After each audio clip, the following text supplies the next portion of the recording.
Hey guys, so let's talk about the 100th episode of the Vampire Diaries. Last night was pretty awesome and pretty annoying. It was really cool, I must say, to see like all of the familiar faces that we haven't seen in a long time. I mean, we saw Jenna and Vicky and Alaric, and I really loved that aspect of the show. I loved that whole kind of let's look back at where we've been, and I kind of loved that it was like the gang is all here, we're all back together, even if just for a moment.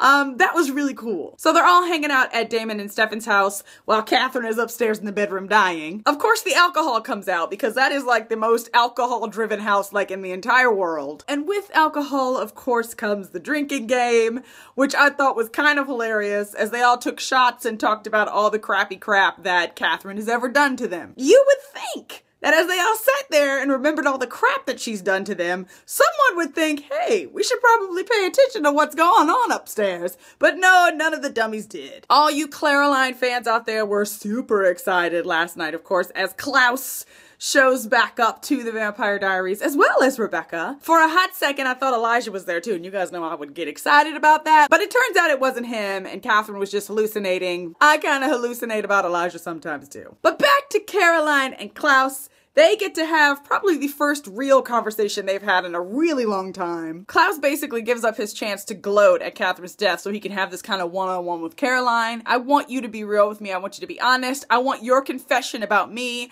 and about this thing that's going on between us. I want you to be honest. And so Caroline finally is, because Klaus promises, if you tell me the truth, I will never come back here again. Now, of course, we all know Klaus, so I'm sure he's gonna figure out some underhanded way to break that promise. So Caroline decides to be honest about her feelings, and within the next 10 seconds, there are clothes getting stripped off and buttons are flying everywhere, and basically we get that the two of them just can't control their passion for each other, and so they have sex there in the woods. And I think we all know that that's not going to be the end of that. Klaus is not going to let it end there. He will figure out some way to find a loophole and worm his way back into her life. A lot of the episode was Katherine kind of getting to the point where she was gonna die while Nadia tries to save her. So I really thought that Katherine was gonna die, you guys. I really, really did. And you've got Damon trying to kind of torture her and blame her for all of the things he's done in his past. Stefan, who wants her to kind of find some peace. And even Elena, right, who in the end comes to Katherine and says, look, I forgive you. And there was a part of me that kept thinking, like, do we not remember all of the horrible things that Katherine has done?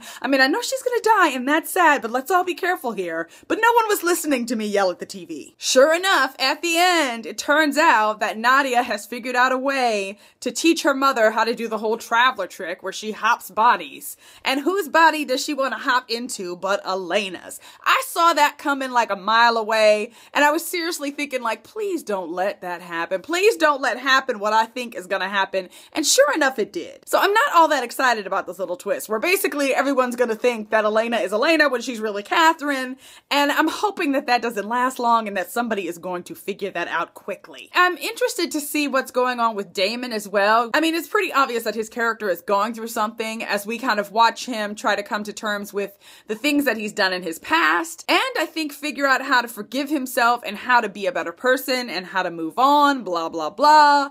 And I do want to see that for Damon. You guys know that I am Stalena for life, right? So, I mean, I want Damon to fix his inner demons. But I must say, you know what? I just freaking love Stefan Salvatore. I mean, he spent part of this episode trying to fix the Elena and Damon relationship. How awesome is this man? He's so fantastic. No one deserves him but me. I do think that Stefan and Elena should be together, but I feel like they have just garbled it all so much that I know I've said it before that I'm starting not to care anymore about Delena or Stalena. So I don't know what's gonna happen in the future, but I hope it has less to do with that and more to do with the other crap that's going on in all of their lives. I thought it was a good 100th episode. There was some crazy stuff that happened, a little predictable, but you know what? I can deal with that. I can't wait to see what's coming next. As always, I would love to hear what you guys thought about this week's episode. Don't forget to tell me about that down in the comment section below. Tell me what you thought, and then I'll tell you where you're wrong and where I'm right and where you should agree with me all the time. There you go. You know I'm just kidding, right? Okay, guys, see you soon. Bye.